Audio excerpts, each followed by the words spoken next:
नमस्कार। नेक्स्ट ज्ञान सागर में आप सभी का स्वागत करती हूँ। इंसानियत इस कलयुग में भी जिंदा है, इस पर आज मैं एक सच्ची घटना सुनाऊंगी। बहुत सुंदर कहानी है। ये कहानी जो है बच्चों को भी जरूर सुनाना, क्योंकि बहुत ही ज्ञानवर्धक है और बच्चों के अंदर ऐसे संस्कार हमें डालने भी चाहिए। एक बार की बात है कि हम हिसार से रेवाड़ी जा रहे थे।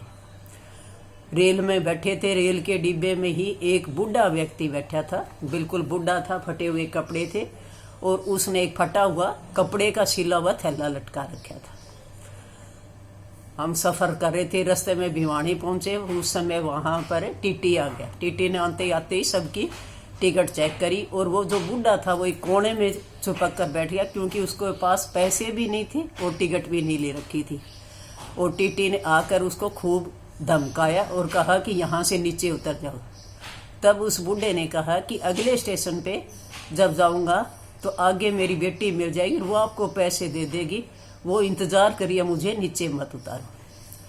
लेकिन टीटी ने कहा कि मैं तुम्हारे जैसे भिखारियों को जानता हूँ, तुम ऐसी बातें करते हो, झूठ बोलकर ट्रेन में सफर करते रहते हो और आगे फिर चोरी डाके करते हो।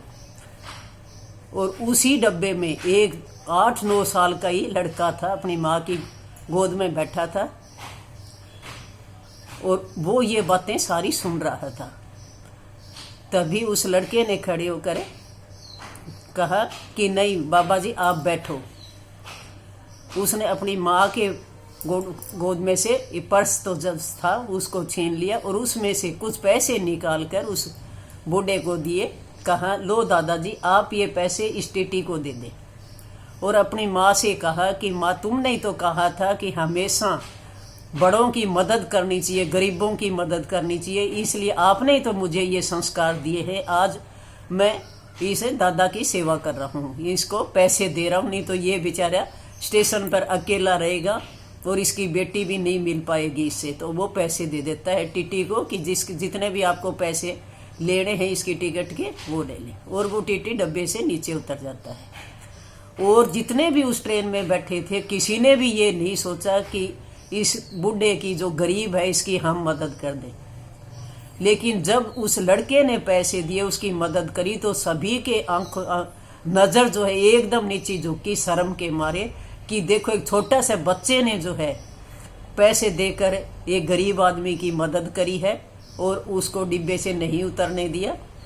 और इतने में आगे जाकर वो टीटी फिर ऊपर चढ़ता है और उस बूढ़े से माफ़ी मांगता है कि बाबा जी मुझे माफ़ कर दो, मैंने इंसानियत नाम की चीज़ नहीं सीखी और आज मुझे पता लग गया कि आज भी कलयुग में इंसानियत जिंदा है। इस बच्चे ने ही हमें बहुत कुछ सिखा दिया और मुझे अब मैं हाथ जोड़कर माफ़ी मांगता हूँ, मुझे माफ़ कर दो। उस डिब्बे में जो बुरी नज़र से देख रहे थे, जो नज़र भी नहीं मिला रहे थे कि ये एक भिखारी है, गरीब है, वो उसी को ही अब सारे जो है अच्छी नज़र से देखने लग गए। ये होती है इंसानियत। माँ बाप के संस्कार ही जो है सब कुछ बच्चे को सिखाते हैं कि कैसे बड़ों की सेवा करनी होती है, कैसे बड़ों की को इज्जत दें और कैसे जो है हम इंसानियत बरतें। तो इसलिए कहती हूँ कि इंसानियत पैसे से भी बड़ी है। इंसानियत है तो आपके पास इज्जत भी है, पैसा भी है, सब कुछ है। इसलिए इंसानियत सबसे बड़ी है और हमेशा गरीबों की, दूसरों की मदद करना सीखो, यही इंसानियत है, चाहे कोई कितना ही गरीब हो। क्योंकि धरती पे कोई गरीब नहीं होता, कोई अमीर नहीं होता। ये तो हमारे मन के विचार होते हैं जिससे छोटे बड़े हो जाते हैं और हम थोड़ा सा गरीब दिखता है उससे बातें करना भी बंद कर देते हैं, बोलते भी नहीं कि ये तो गरीब है। कोई किसी को कुछ भी नहीं देता। जिस भगवान ने जन्म दिया है उसको दोष में वो रोटी भी देगा पेट भरने के लिए। इसलिए हमेशा इज्जत से रहना सीखो, इज्जत से ही पैसा कमाओ, यही इंसानियत है। अगर वीडियो पसंद आई हो तो दादी माँ का चैनल जरूर लाइक और सब्सक्राइब करना।